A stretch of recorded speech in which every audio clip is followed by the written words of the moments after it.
Folks, oh, it's time to bring on our fantastic guests. We've got a great guest for you. As I say, we have somebody every week, but this week it's even a little extra special because we've got my own congressman from the 8th Congressional District. And I want to tell you a little bit about this guy. Oh, I've known him for such a long time. He's done fantastic things in Virginia. He's a small business person. And I'm just going to read a little bit about his bio. Before I do that, I'm going to bring his bio up just so you guys can see what I'm talking about with Congressman Don Beyer.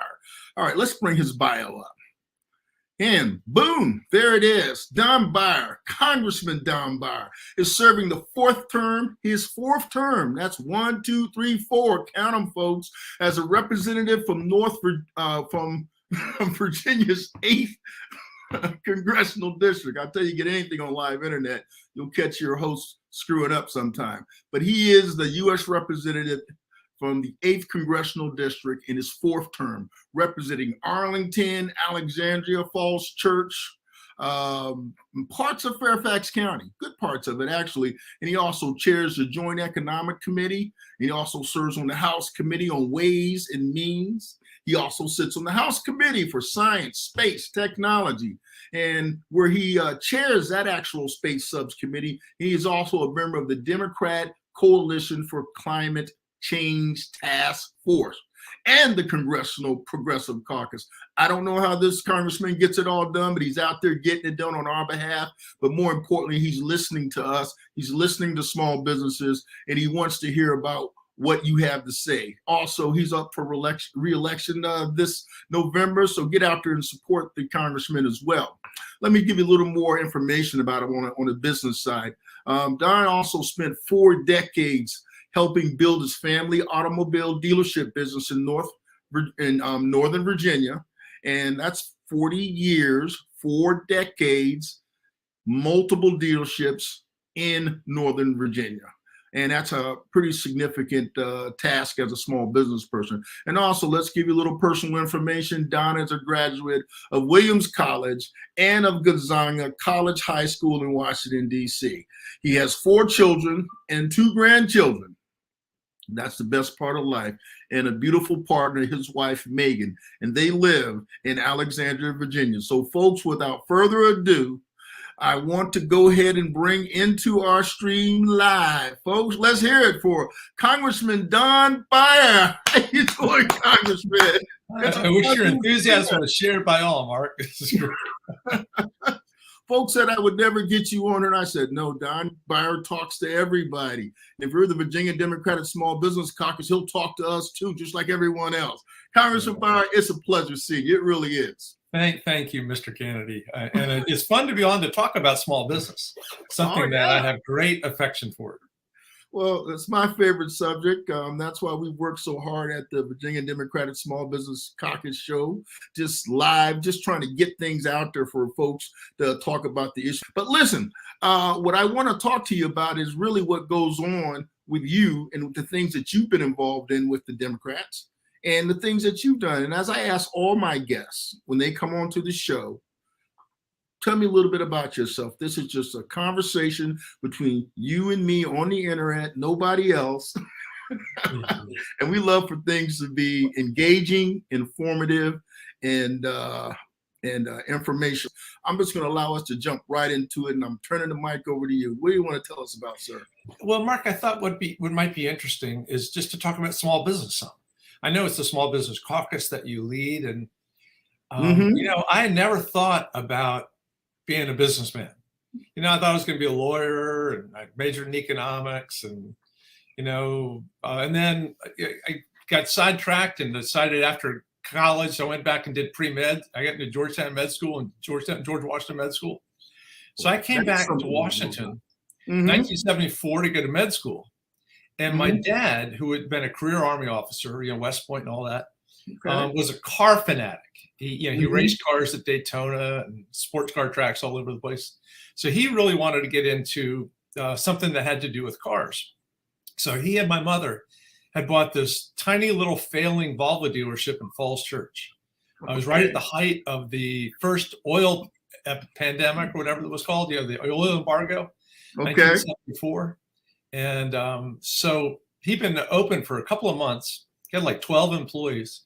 And he called me up and he wanted me to drive the parts truck because he said that was the only skill I had after 5 years of college. And I said, no, I'm going to go be an intern at NIH or something. And my mother called me the next day and said, your father's really disappointed. He really wants you to come drive the parts truck. So I was like, what the hell? Just for the summer.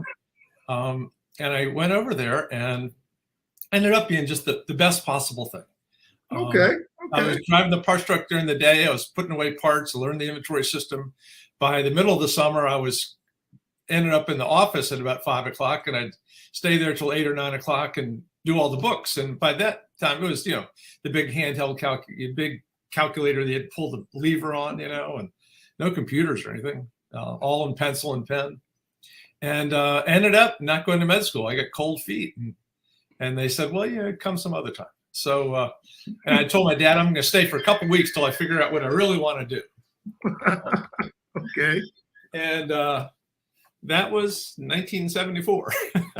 1974. Wow. Yeah, and so it's a long, long time ago. And in all those years, we grew it quite a bit, but it was so small at the beginning that, we knew every customer, and I kept the books. And when the car came off the truck, whether it was 95-degree summer or 10-degree winter, you're out there, on your knees, changing the lug nuts on the tires and moving the cars. And, it was very humble. Okay. You got to know every part of the business all the way through. Your dad was a smart man. He says, I know where to get you started. and it was 6 days a week. And I closed the store 3 nights a week at 9 o'clock. And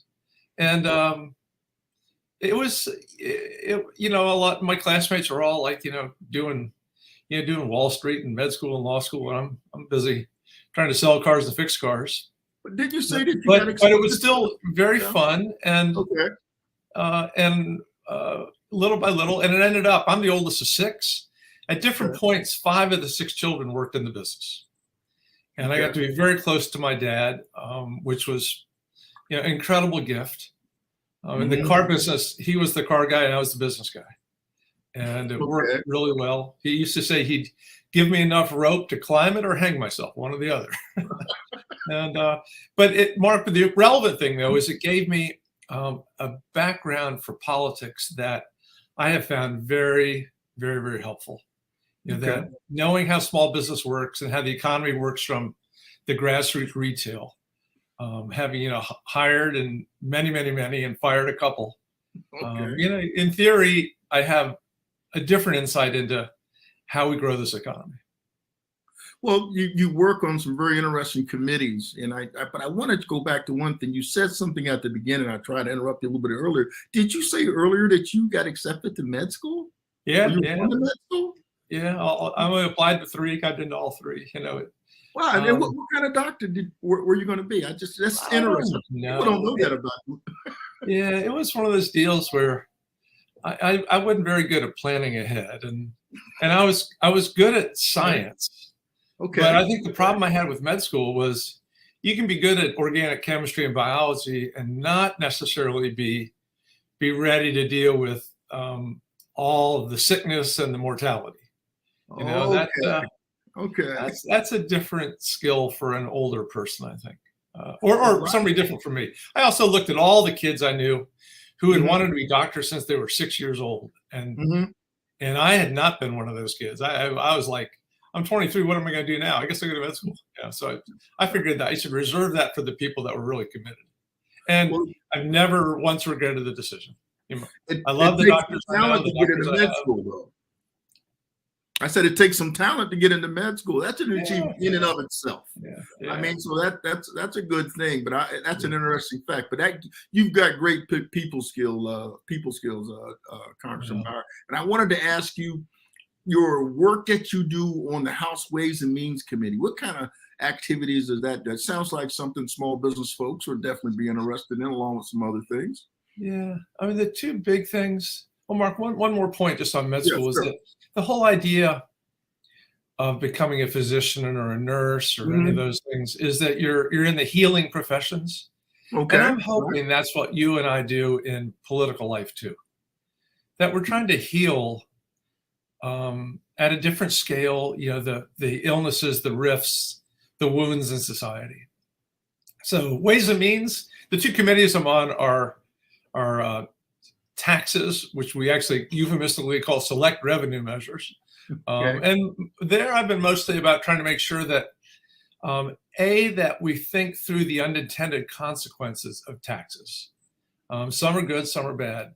But also I've been, with Elizabeth Warren, really pushing hard for much higher taxes on the richest among us, the multimillionaires and the billionaires. Right. Because it's just not fair.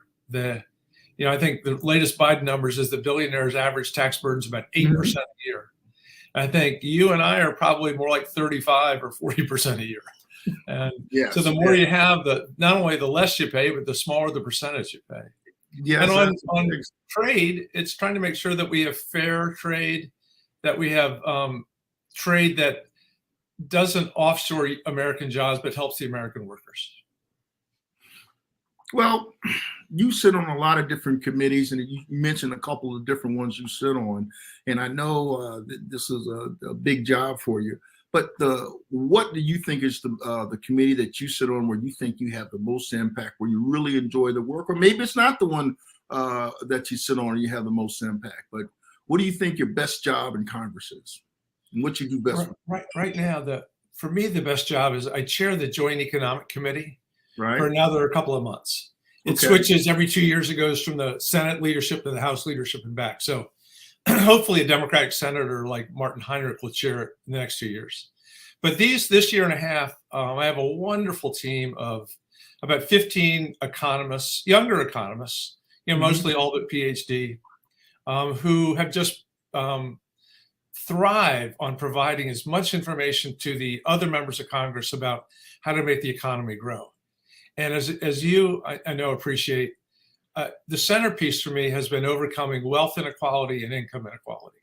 Way too many people have been left behind in this current economy. And there are a whole bunch of segments of our population, think the African-American population, have been left behind for 400 years. Yes. How do we start to overcome an 8-to-1 disparity between white family wealth and black family wealth? How do we start to deal with incredible poverty in our Native American reservations? How do we make sure that everybody gets a chance to be an entrepreneur in the society? A lot's been written about the Biden plan to forgive some of the student debt. And so like people have been critical, saying, well, that's mostly going to affect the wealthy people already. Well, I don't really want it to affect them, but there's an awful lot of people, first generation college, black and white, who can't get ahead because of that college debt. And hopefully we can get rid of that. So, well, from a small business, one of my most exciting things the rest of this year, and maybe in years to come, is after years of begging, the chairman of the Ways and Means Committee assigned me the responsibility to pass a baby bonds bill. And a baby bonds bill is an old idea that when a child is born in any American family, you give them like $1,000 into an account. And then you add to it every year as they grow up. And if they're the kids, if they're my grandkids who are, pretty, upper middle class, they don't get any money. But the kids that are living in, down Route 1 or in the toughest neighborhoods in Richmond or South West Virginia, that adds and adds and adds. And they'll have a nest egg to go to college, to start a business, to do whatever they need to do when they're adults. Not buy a Corvette, but rather, because as you know, the best way to get rich in America is to inherit it. But if your parents or grandparents didn't have anything to leave you, you're starting with nothing. And so we want to make sure that everybody's starting with something.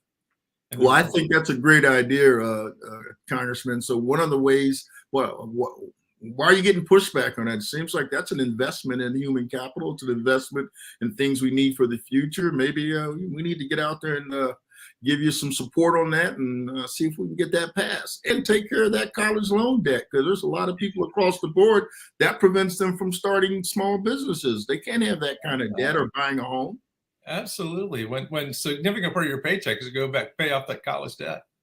Yeah. So I think the only pushback really is coming from my Republican friends who hate spending money. That's the biggest difference between the parties right now is Democrats want to invest in people that'll have a long-term payoff, that'll be much more productive members of society, healthier, live longer, have better families. And Republicans just as soon return as much money to the wealthiest taxpayers as possible. So the rich get richer and the poor get poorer.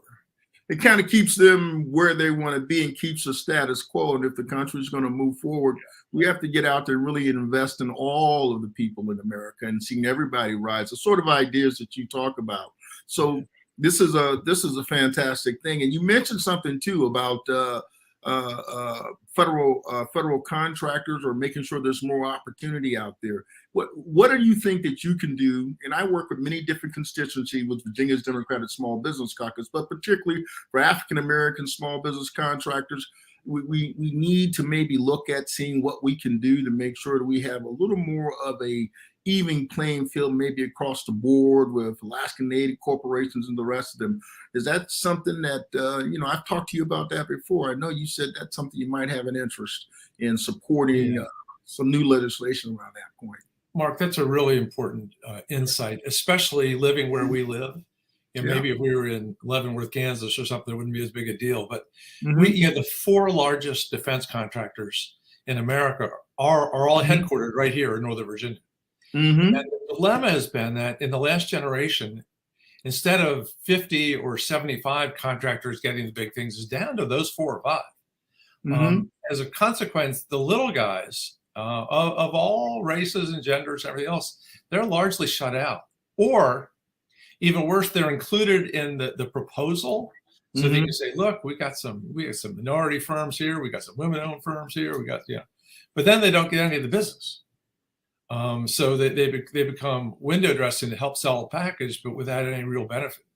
So what I'm hoping to do, what we're trying to do with Congressman Jerry Connolly and others, is make sure that things like the Defense Authorization Act, and not just defense, but across the government, are broken up into much smaller packages. Now, the pushback obviously comes from procurement agents, because it's a lot more work when you have to deal with 20 bidders rather than 1. 20 winners rather than 1 winner, and more due diligence to see who can really carry out the work. But it's still, if we believe in small business, who can get the job done faster, better, actually doing the work, that's the way to go.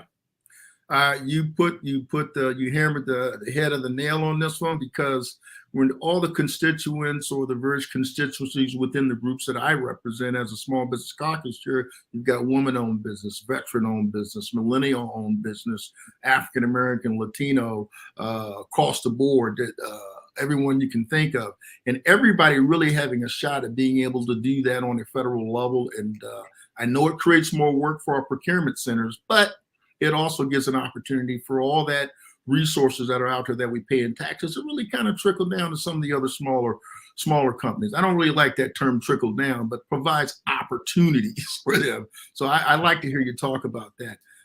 Anything else you want to tell us, Congressman, about the great things you've been doing in Congress? Well, there's a lot of interesting stuff. One of the things we're working on right now, obviously, is after Uvalde and Buffalo. Oh yeah. Once again, for at least for a couple of weeks, we're paying attention to gun safety measures. And this week we're going to do the Protect Our Children Act, which does 5 or 6 big things, including banning assault weapons and high capacity magazines. We've already done universal background checks and closing the Charleston loophole. Lucy McBath, who's a member of Congress from Georgia, will introduce and will pass a national red flag law. But somehow, it's just, will any of them get through the Senate? So my big goal as a small businessman, as a father and grandfather, is to get enough pro-gun safety senators, which probably at this point means Democratic senators, in North Carolina and Pennsylvania, Ohio, Wisconsin, places we can win, so that next year in January, February, March, we can pass all these gun laws and put them on Joe Biden's desk. Well, you're right. Gun control needs to happen. The majority of Americans want to have sensible gun control laws. Like you've said, nobody's trying to completely get rid of guns in this country, but they want to have reasonable things you need to do to protect our communities. So I agree with And, you. and our Republican friends say, well, they just want to take our guns away. There's 400 million guns out there. You know, they're not going 400 anywhere. million guns away. They're not going anywhere. No, we just want to make sure that we keep the guns out of the hands of mentally ill 18-year-olds, and we're not doing a very good job of that. Well, that just kind of means we need to elect more Democrats. It does. Elect more people of like-minded, but particularly to get legislation passed. One of the things that I talk about on the Virginia Democratic Small Business Caucus show is voting rights. And I talk to the community about how important it is in getting those legislation that the House of Representatives have gotten the John Lewis Voting Rights Act out. They've gotten out the Freedom, I always get that one a little bit wrong, but the Freedom Act for additional voting rights. But things have gotten held up in the Senate. Do you want to speak a little bit about the value of voting rights in this company and the great work that the House of Representatives have done in at least getting legislation out of the House of Representatives? Yeah, it's if we could get the stuff we passed already, it would be a very different country. Not perfect, we'll never be perfect, but Right. A lot more people would have the right to vote, the ability to vote, not have their votes shut down. When the Supreme Court back in 2012 or whatever, when John Roberts, as Chief Justice, said race is no longer a problem in America, just completely misunderstood what's happening in our country. And so you have all these states trying to really repress voter participation. You know, as you know, Mark, we probably both grew up in Virginia, which was under the Byrd rule, Byrd machine, which was based on only white men voting, and 10% voter turnout. When we keep coming back to the fact that if you don't vote, you don't count. So getting people, that also, I believe in the wisdom of crowds. The more people you get, the more likely you are to get to the right answer. Believe it. People don't come or they're held back. It just doesn't work. Well, I don't think this democracy can work if folks don't vote. And in order for us to really get the ideals that we want to support coming out of the Democratic Party done, we need to make sure everybody has unfettered access to the polls and they get out there and elect more Democrats. They did a great job last time around in the federal elections. You've got this next election that's coming up again. We definitely need everybody out there doing all they can to vote. Everybody supporting Don Beyer. And Mark, as we know, you saw in the 2020 election that Joe Biden got 7 million more votes than Donald Trump. And but the turnout in 2022 is likely to be much, much less than in 2020. People that are registered to vote, they know how to vote, but they don't show up. They tend not to vote as much in off-year elections or non-presidential elections, as you know. But I think we've still got some energy out there, but I know there's a lot that we need to do to be successful. And one of the things I know that we're trying to do, I told people earlier, and maybe I should mention again, that you're my congressman for the 8th Congressional District where I live.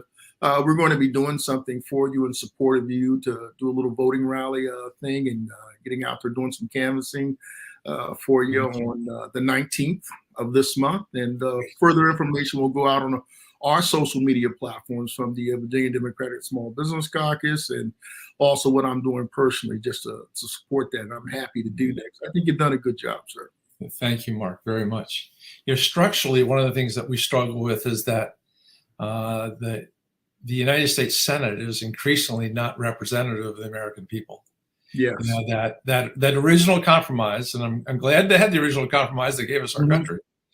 But when the Republicans decided to make South Dakota and North Dakota 2 different states, and Montana 3 different states, all one thing, you got a situation where we're getting quickly to 30% of the country electing 70% of the senators.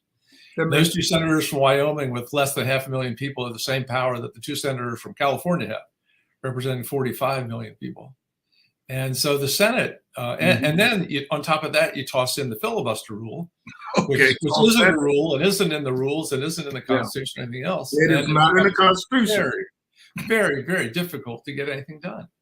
So well, I think a handful of people that are largely represented, older, whiter, more rural, more almost definitely Christian faith. Not bad people, wonderful people, but they're making the decisions for everybody else, and that's just not the right thing. I don't think they're the right thing, and I think one of the least the wise part that the founders put in the Constitution, there are constitutional amendments, very difficult to get done structurally, other ways to try to go about changing that. But in the short run, I think it causes a whole lot more friction than we would have otherwise, the way we're set up. Yeah, absolutely. So if we just get rid of the filibuster, that's a huge step in the right direction. Well, that's an easy one. That's low-hanging fruit right there. We just need to get a couple of other senators to vote the right way, and I think we'll be okay. I don't know how they intend on getting that done besides electing more Democrats. I can't figure out how else we can do it. Or I think that's myself on the other side. Yeah. But we're working on it. Yeah, and that's the important thing. It's all about the long game, too. I mean, we can chew gum and walk at the same time. We can stay on task, getting things done. And I think as long as we don't give up, we'll get there and get more and more people involved. Yeah. But Congressman, I know I don't want to monopolize all your time, so I'm going to ask you a question I always ask people before they leave. If you were king for a day, you had the magic, scepter, and you could basically say, boom, this is going to happen. It happens. What would you want to go get done? What would be on top of your list? I think, well, structurally, I get rid of the filibuster so we could actually do many, many more things that are, across the range. Mm-hmm. If I could do one thing today, mm-hmm. it would be to pass all the climate change laws and investments that we need to do. Because if we can't save the planet, nothing else really works. Well, but once we've saved the planet, the other thing I'd most want to do would be to make sure that everybody in America, regardless of background or race or mm-hmm. whatever else, has a chance to fully participate in our economy and in our culture. Too many people are left behind. Too much. And when we say the Republicans want to keep things the way they are, that's not really true. They want to make things ever more concentrated in the people that are the wealthiest and ever less concentrated in the rest of us. Sir, you just are a good person, a decent person. And I think the things that you said, I'm not surprised that you said the things that you said, because I kind of figured they were coming your way. Because you didn't talk a lot about the environment. I know that's one of your big issues. You sit on that task force. And that's something that needs to get done, because that's really short-term stuff. That's not really long-term. No, it's affecting all of us already. And mm-hmm. as so often happens, Mark, it's gonna hurt the more vulnerable much more. Absolutely. The more vulnerable people is who is going to hurt the most. And I'm up here trying to work my technology. I'm looking at. Don't worry, I'm not leaving. I do want to say this to you. I think a lot of the work that you've done in your 4 terms that you've been in office, I appreciate having the support that you've given the community and folks who you like to be able to assist and help. And I think you're sincere in what you do. So one of the things I'm going to do is make sure that I take my time and the membership that we have in the caucus and other folks we work with to really spend more time talking with you and really following up on those things we're trying to get done and working with your office and other folks to try to get more things done. And if we can give assistance, let us know too. Absolutely. But I appreciate having you on the show. I'm getting ready to let you go because I know you've got things to do, but always want to take time to say thank you very much. We've had you on the show, Congressman Don Beyer, 4 terms. Thank you for being on the Virginia Democratic Small Business Caucus show, and we'll see you coming back next time. See you, Congressman. Bye.